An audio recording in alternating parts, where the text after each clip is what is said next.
എന്നാൽ കഴിഞ്ഞ ദിവസം രാത്രി ഏറെ വൈകിയും നമ്മൾ കേട്ടുകൊണ്ടിരുന്ന വാർത്ത രാഹുൽ മാങ്കൂട്ടത്തിൽ രാജിവെക്കും എന്ന് തന്നെയാണ്. വി.ഡി. സതീശൻ ഉൾപ്പെടെയുള്ളവർ അത്തരം ഒരു സൂചനയും നൽകിയിരുന്നു. പക്ഷേ പിന്നീട് എന്തുകൊണ്ടോ തീരുമാനം മാറി. വനിതാ നേതാക്കളുടെ നല്ല സമ്മർദ്ദമുണ്ടായിരുന്നു രാഹുൽ മാങ്കൂട്ടത്തിന്റെ രാജിക്കായി. പക്ഷേ തീരുമാനം മാറുന്ന കാഴ്ചയാണ് നേരം വെളുത്തപ്പോൾ നമ്മൾ കണ്ടത്. പകരം അതൊരു സസ്പെൻഷനിൽ ഒതുക്കി എന്നതാണ്. എന്തുകൊണ്ടായിരിക്കാം ഇത്തരത്തിൽ പെട്ടെന്നൊരു തീരുമാനം മാറിയത് കോൺഗ്രസിനകത്ത്? ഹൈക്കമാൻഡിന്റെ ഏതെങ്കിലും തരത്തിലുള്ള ഒരു ഇടപെടലുണ്ടോ? അതല്ലെങ്കിൽ നമുക്കറിയാത്ത മറ്റേതെങ്കിലും ആളുകൾ അല്ലെങ്കിൽ അജ്ഞാത ശക്തികൾ അങ്ങനെ ആരുടെയെങ്കിലും ഇടപെടലോ അല്ലെങ്കിൽ മാങ്കൂട്ടത്തിന് വേണ്ടിയുള്ള വാദങ്ങളോ ഉണ്ടായിട്ടുണ്ടോ? ഇതിനകത്ത് കോൺഗ്രസ് പെട്ടിരുന്ന ഒരു പെടിയിലെന്ന് പറഞ്ഞാല് പുലിയുടെ വാലെ പിടിച്ചതുപോലെ ആയിപ്പോയി. പുലിയുടെ വാലയിൽ ഇപ്പൊ നമ്മൾ പിടിച്ചാലുള്ള കുഴപ്പമെന്ന് പറഞ്ഞാൽ പുലിയുടെ വാലേന്ന് വിട്ടാൽ പുലി നമ്മളെ കഴിക്കും. വിടാതെ നമുക്ക് വീട്ടിൽ പോകാനും ഒക്കത്തില്ലല്ലോ. ഇതുപോലെയാണ് ഇപ്പൊ കോൺഗ്രസിനകത്ത് പെട്ടിരിക്കുന്നത്. രാഹുൽ മാങ്കൂട്ടം വിഷയത്തിനകത്ത് കോൺഗ്രസിനുണ്ടാക്കിയ ക്ഷീണം, കാരണം രാഹുൽ മാങ്കൂട്ടം എന്ന് പറയുന്ന വ്യക്തി ഒരുപക്ഷെ അദ്ദേഹം കുറച്ച് നാളുകളായിട്ട് സൈബർ ഇടങ്ങളിലും ഒരുപക്ഷെ യൂത്ത് കോൺഗ്രസിനകത്തും ഒരു പ്രത്യേക രീതിയിൽ ഷൈൻ ചെയ്ത് കോൺഗ്രസിന്റെ മുഖമായിട്ട് അയാൾ പറയുന്ന കാര്യങ്ങൾ കോൺഗ്രസ് കാര്യങ്ങളായിട്ടും അയാൾക്കപ്പുറം കോൺഗ്രസിനകത്ത് പറഞ്ഞാൽ ആൾക്കാർ കേൾക്കാൻ താല്പര്യമില്ലാത്ത നേതാക്കന്മാർ ഉള്ളതുമായിട്ടുള്ള ഒരു കോൺഗ്രസ്. അത് വളരെ വലിയ വാല്യൂ. രാഹുൽ പറഞ്ഞാൽ അതാണ് ശരി. അല്ലെങ്കിൽ രാഹുലിന്റെ നേതൃത്വത്തിലുള്ള ഒരു യൂത്ത് ആണ് ഇപ്പൊ കോൺഗ്രസിനെ നയിക്കുന്നത്. യൂത്ത് കോൺഗ്രസ് ആണ് കോൺഗ്രസിനെ കൊണ്ട് ഈ രീതിയിൽ കൊണ്ടുവരികയും ഇയാള് അതിനൊക്കെ ഒരു അംഗീകാരം കിട്ടുകയും അതിന് ശരിവെക്കുകയും ആ രീതിയിൽ പാലക്കാട് ഒഴിവ് വന്നപ്പോൾ അതിന് അവിടെ സീറ്റ് കിട്ടുകയും അതിന് വി.ഡി. സതീശനെ സഹായിക്കുകയും ഒക്കെ ചെയ്തുകൊണ്ടിരിക്കുന്ന സമയത്താണ് ഈ പറയുന്ന രാഹുൽ മാങ്കൂട്ടത്തിനെതിരെ ഇത്തരത്തിലൊരു ആരോപണം എന്ന് പറഞ്ഞാൽ ഗുരുതരമായ ആരോപണം. ഒരാരോപണം ഈ പറയുന്നത് പോലെ പാർട്ടിക്ക് അകത്ത് ആദ്യം വന്നപ്പോൾ ആ ആരോപണം പെയ്ഡ് ആണെന്ന് പറഞ്ഞ് പാർട്ടി തള്ളിക്കളയുകയും അല്ലെങ്കിൽ അത്തരത്തിൽ പരാതിയില്ലെന്ന് പറഞ്ഞ് രക്ഷപ്പെടുകയും ചെയ്തപ്പോൾ അതിന്റെ പിറകിൽ പരസ്യമായിട്ട് പരാതിയുമായിട്ട് ഒരു സ്ത്രീ വരുന്നു, ഒരു സിനിമാ നടി വരുന്നു. അതിന്റെ പുറകിൽ നേരത്തെ ഒളിപ്പ് വെച്ചിരുന്ന പരാതിക്കാരി അവർക്കയച്ച ചാറ്റുകളും ഗർഭത്തിന്റെ കാര്യങ്ങളും അതിനെപ്പറ്റിയുള്ള കാര്യങ്ങളും ഒക്കെ വരുന്നു. അതിന്റെ പുറകിൽ ഇനിയും പറയുന്ന പെണ്ണല്ലാത്ത ട്രാൻസ്ജെൻഡർ ആ സൈസ് ഒരെണ്ണം വരുന്നു. അവർ പരസ്യമായിട്ട് കാര്യം പറയുന്നു. അപ്പൊ ഇനിയും പരാതികൾ ഗൾഫിൽ നിന്ന് വരുന്നു, പല രീതിയിലുള്ള പരാതികൾ വരുന്നു, എല്ലാത്തിനും തെളിവുകൾ വരുന്നു. ഇതൊന്നും തെളിവില്ല അല്ലെങ്കിൽ അങ്ങനെ അല്ലെന്ന് നിഷേധിക്കാൻ പ്രാപ്തമായിട്ടുള്ള ഒരു തെളിവും ഈ പറയുന്ന ആരോപിതന്റെ പേരിലും ഒരുപക്ഷെ കോൺഗ്രസിന്റെ പേരിലും ഒക്കെ ഉള്ള സമയത്ത് ഞാനിപ്പോ രാഹുൽ മാങ്കൂട്ടം അതിനകത്ത് തെറ്റ് ചെയ്തിട്ടുണ്ടോ ഇല്ലയോ എന്നുള്ളതിനെ പറ്റി എനിക്ക് വ്യക്തതയില്ല. പക്ഷെ ആരോപണത്തിന്റെ കാര്യമാണ് പറഞ്ഞത്. ആരും നിഷേധിക്കാനില്ലാത്ത അവസ്ഥ, ഒരുപക്ഷെ ഈ പറയുന്ന പോലെ ആരും പ്രതിരോധിക്കാനില്ലാത്ത അവസ്ഥ.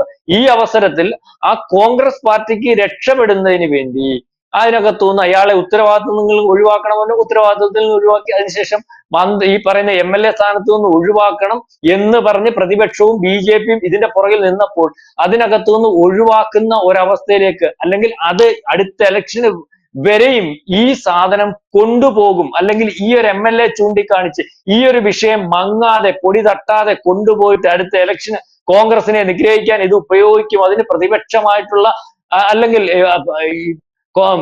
അതിനെ കോൺഗ്രസിന്റെ എതിർപക്ഷമായിട്ടുള്ള BJPയും അല്ലെങ്കിൽ CPM ഒക്കെ ഉപയോഗിക്കുന്നത് കണ്ടുകൊണ്ട് അയാളെ കൊണ്ട് MLA സ്ഥാനം രാജിവെപ്പിക്കുന്നതിന് വേണ്ടി ശ്രമിച്ചു. അതിന്റെ കൂടെ വി.ഡി. സതീശൻ അതിനകത്ത് ഏറ്റവും കൂടുതൽ താല്പര്യം എടുത്തു. കാരണം ഇയാൾ വന്നത് വി.ഡി. സതീശന്റെ കെയർ ഓഫിലാണെന്നും ഇയാളുടെ എല്ലാ ഉത്തരവാദിത്തങ്ങളും വി.ഡി. സതീശൻ പരസ്യമായിട്ട് ഏറ്റെടുത്തിട്ടുള്ളതും അല്ലെങ്കിൽ ഇയാൾ ഇങ്ങനത്തെ ഒരു നേതാവിനെ സൃഷ്ടിച്ചു കൊണ്ടുവന്നതിന്റെ ഇമേജ് മൊത്തം തലയിലെടുത്ത് വെച്ച് കിരീടം പോലെ കൊണ്ടുനടന്നതും ഒക്കെ വി.ഡി. സതീശൻ. അപ്പൊ വി.ഡി. സതീശനെ പുറകിലേക്ക് ഈ അടി വരുമ്പോൾ അതിനെ ആ അടി അല്ലെങ്കിൽ അയാൾക്ക് കൊള്ളാതിരിക്കാൻ അയാൾ വളരെ കൃത്യമായിട്ട് ബാക്കി ആരും പറയാത്ത സമയത്ത് ആദ്യം കയറി MLA സ്ഥാനം രാജിവെപ്പിക്കാൻ നോക്കി. അതിന്റെ പുറകിൽ ആ ഇമേജ് വി.ഡി. സതീശന് മാത്രം കിട്ടുന്നതെന്ന് പറഞ്ഞ് രമേശ് ചെന്നിത്തലയും ബാക്കിയുള്ളവരെ കൂട്ടിപ്പിടിച്ചു.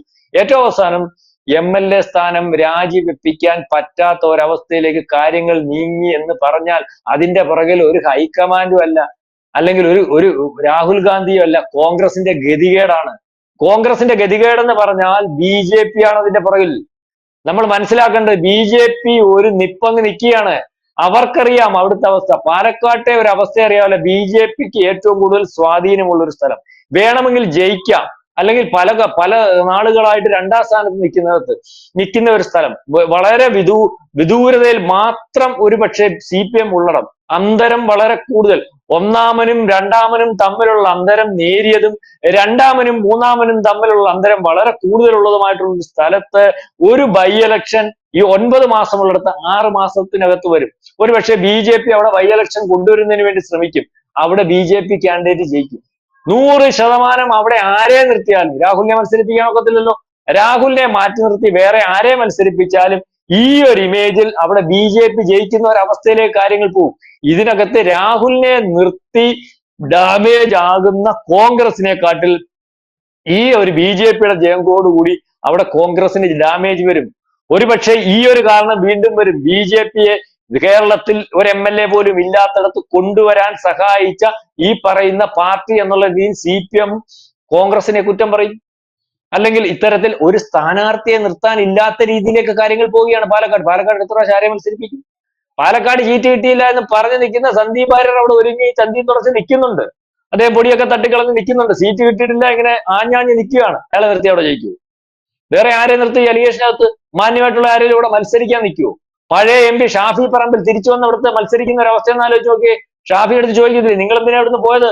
നിങ്ങളല്ലേ പറഞ്ഞത് എന്നോളം കൊള്ളാവുന്ന ഒരു ചെറുപ്പക്കാരനെയാണ് ഞാൻ നിങ്ങളെ ഏൽപ്പിച്ചു തന്നതെന്ന് പറഞ്ഞത് നിങ്ങളല്ലേ പോയത്? ഞങ്ങൾ വിശ്വസിച്ച് അയാളെ വോട്ട് ചെയ്ത് ജയിപ്പിച്ചില്ലേ? അവസാനം ഞങ്ങളുടെ മുഖത്ത് കരിവാരി തേച്ചിട്ട് പോയില്ലേ? വീണ്ടും നിങ്ങൾ ഇവിടെ വന്നാൽ നിങ്ങൾ അത്തരക്കാരനാണോ എന്നുള്ള കാര്യത്തിൽ ഞങ്ങൾ സംശയിച്ചാൽ നിങ്ങൾക്ക് തെറ്റ് പറയാൻ പറ്റുമോ എന്നൊക്കെ ചോദിക്കും. ആ രീതിയിലേക്ക് ഒരു പ്രശ്നമുണ്ട് കോൺഗ്രസിന്. അപ്പൊ അത് ആലോചിച്ചപ്പോഴാണ് ഇയാളെ അങ്ങ് സസ്പെൻഡ് ചെയ്ത് നിർത്താം, ഇയാളെ നിയമസഭയിലേക്ക് വിടുകയേ വേണ്ട, ഇയാളെ കാണുകയേ വേണ്ട, ഇയാളെ ഒരു സസ്പെൻഡ് ചെയ്ത് 6 മാസത്തേക്ക് സസ്പെൻഡ് ചെയ്ത് പിന്നെ 6 മാസം കഴിയുമ്പോൾ ഒതുക്കത്തിൽ പാർട്ടിക്കകത്ത് എടുക്കാം. പാർട്ടിക്ക് കോൺഗ്രസിന് ഇതൊന്നും ഒരു പുത്തരിയല്ല. അല്ലെങ്കിൽ ഇത്തരത്തിലുള്ള ആരോപണം കോൺഗ്രസിന്റെ വല്ല നേതാക്കന്മാരെ ക്ഷീണിപ്പിക്കുമെന്നുള്ളതുണ്ട്. അടുത്ത പ്രാവശ്യം ഏതറ്റം വരെയും പോയി ഏത് കാര്യവും നടത്തി ആരെ കൂട്ടുപിടിച്ചാലും എന്ത് കൂട്ടുപിടിച്ചാലും ഏതെല്ലാം പ്രശ്നം ഉണ്ടായാലും ജമാഅത്ത് ഇസ്ലാമി ഈ പറയുന്നത് പോലെ അത്തരത്തിൽ ഭീകര സംഘടനകളെ ഒക്കെ കൂട്ടുപിടിച്ചാണെങ്കിൽ പോലും അധികാരത്തിൽ വരുന്നതിന് വേണ്ടി തയ്യാറെടുത്ത് നിൽക്കുന്ന കോൺഗ്രസിന് അസ്ഥാനത്ത് കിട്ടിയ ഒരടിയാണ് ഈ രാഹുൽ മാങ്കൂട്ടത്തിന്റെ വിഷയം. ആ അടി കൊള്ളാതിരിക്കാൻ വേണ്ടി സതീശൻ അയാളെ ഈ പറയുന്നത് പോലെ MLA സ്ഥാനം ഉൾപ്പെടെ രാജിവെപ്പിക്കുന്നതിന് വേണ്ടി ശ്രമിച്ചപ്പോൾ അതിന് കഴിയാത്ത ഒരവസ്ഥ പാലക്കാട് ഇങ്ങനെ ചോദ്യചിഹ്നമായിട്ട് വരുന്നു. ഇപ്പം മാറി നിന്ന് പാലക്കാട് ഒരു മത്സരം, ഒരു ഉപതെരഞ്ഞെടുപ്പ് വന്നാൽ ഇതുവരെ ഇല്ലാത്ത ഒരു MLA ആദ്യമായിട്ട്, അല്ലെങ്കിൽ പണ്ട് രാജഗോപാൽ ഉണ്ടായിരുന്നു, ഞാൻ ഇതുവരെ ഇല്ലാത്തതെന്ന് പറഞ്ഞാൽ ഇപ്പം നിലവിൽ നിയമസഭയിൽ ഇല്ലാത്തടത്ത് ഒരു MLA ഉണ്ടാവുകയും ആ MLA പാലക്കാട്ടിൽ നിന്ന് തുടർന്ന് MLA ആയിട്ട് വരികയും ചെയ്യുന്ന ഒരു അവസ്ഥയുണ്ട്. അവിടെ ജയിച്ചാൽ ആ MLA പിന്നെ തോൽപ്പിച്ചെടുക്കാൻ പാടുപെടേണ്ടി വരുന്ന ഒരവസ്ഥയിലേക്ക് കാര്യങ്ങൾ പോകും. അത്തരത്തിലേക്ക് ഒരു പൊളിറ്റിക്സ് പാലക്കാട് നിന്ന് വരുന്നു. അതായത് VD സതീശൻ കളിച്ച കളി നിർത്തിവെച്ചത്, ആലോചിച്ചത്, നേതാക്കന്മാർ തീരുമാനിച്ചത് MLA സ്ഥാനം രാജിവെക്കണ്ട, അത് അവിടെ ഇരിക്കട്ടെ, അയാളെ നിയമസഭയിൽ വിടണ്ട, പാർട്ടിക്കകത്ത് നിർത്തണ്ട, ഒരു സസ്പെൻഷൻ അല്ലെങ്കിൽ ഇത്തരത്തിൽ ഉത്തരവാദിത്തങ്ങൾ മാറ്റി നിർത്തി എങ്ങും തൊടാതെ നിർത്തി പാർട്ടി അവിടെ മത്സരത്തിന് ഒരു കളം ഒരുക്കാതെ മുന്നോട്ട് പോകുന്നതായിരിക്കും നല്ലത്. അല്ലെങ്കിൽ BJPക്ക് ഒരു അവസരം ഉണ്ടാകും, BJPക്ക് മാത്രമാകും, BJPക്ക് ഒരു MLA ഉണ്ടാവും, പിന്നെ ആ MLA അവിടെ നിന്ന് തോൽപ്പിച്ചെടുക്കുന്നതിന് വേണ്ടി സാധിക്കത്തില്ല എന്നുള്ള തിരിച്ചറിവ് മാത്രമാണ് പാലക്കാട് അല്ലെങ്കിൽ രാഹുൽ മാങ്കൂട്ടത്തിന്റെ ഈ പറയുന്ന രാജിയിൽ നിന്ന് കോൺഗ്രസ് തിരിച്ചു പോകുന്നത്, സസ്പെൻഷനിൽ ഒതുക്കിയത്, കോൺഗ്രസ് ഒളിച്ചോടിയത്.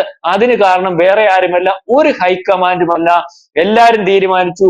അവസാനം ആലോചിച്ചപ്പോൾ ആ തീരുമാനം ഇതിനെക്കാട്ടി വലിയ ഒരു അടി കോൺഗ്രസിന് കൊടുക്കുന്ന ഒരു തീരുമാനമായിരിക്കും പാലക്കാട്ടെ ബൈ ഇലക്ഷനിൽ കൂടി വരുന്നത് എന്നുള്ള തിരിച്ചറിവ് മാത്രമാണ് ഈ രാജിക്ക് പിന്നിലെ, അല്ലെങ്കിൽ രാജിവെപ്പിക്കാതിരുന്നതിന്റെ പിന്നിലെ അജണ്ട. എന്ത് തന്നെയായാലും ഒരു രാത്രി വെളുത്തപ്പോഴേക്കും കോൺഗ്രസിന്റെ മുഴുവൻ തീരുമാനങ്ങളും മാറി. ചർച്ചകൾ ഏത് വിധത്തിൽ അവർ ചർച്ചകൾ നടത്തിയോ അതിലൊക്കെ ഒരു പോം വഴി എന്ന നിലയിൽ കണ്ടത് പ്രശാന്ത് സാർ സൂചിപ്പിച്ചതുപോലെ എവിടെയും തൊടാത്ത രീതിയിൽ രാഹുൽ മാങ്കൂട്ടത്തിലിനെ നിർത്തുക എന്നുള്ളതാണ്. അതിനൊരു സസ്പെൻഷൻ ആണെങ്കിൽ അങ്ങനെ MLA പദവി രാജിവെക്കേണ്ട, പാലക്കാട്ടേക്ക് തൽക്കാലം പോകണ്ട, നിയമസഭയിലേക്ക് കയറണ്ട, ഇത്തരത്തിലുള്ള തീരുമാനങ്ങൾക്കൊടുവിൽ പറഞ്ഞിരിക്കുന്നു രാജിവെക്കേണ്ടതില്ലെന്ന്. എന്തായാലും ഇപ്പൊ പലരും മുഖം രക്ഷിക്കാൻ വേണ്ടി രാഹുൽ മാങ്കൂട്ടത്തിലിനെ അതിവിദഗ്ധമായി ഒരു കരയ്ക്കടുപ്പിച്ചിരിക്കുന്നു എന്ന് നമുക്ക് പറയാൻ സാധിക്കും. വ്യക്തമാണ്. Thank you Prashant sir. കൂടുതൽ വാർത്തകളും വിശേഷങ്ങളും നിങ്ങളിലേക്ക് എത്താൻ ABC മലയാളം സബ്സ്ക്രൈബ് ചെയ്യുക, ബെൽ ബട്ടണും അമർത്തുക.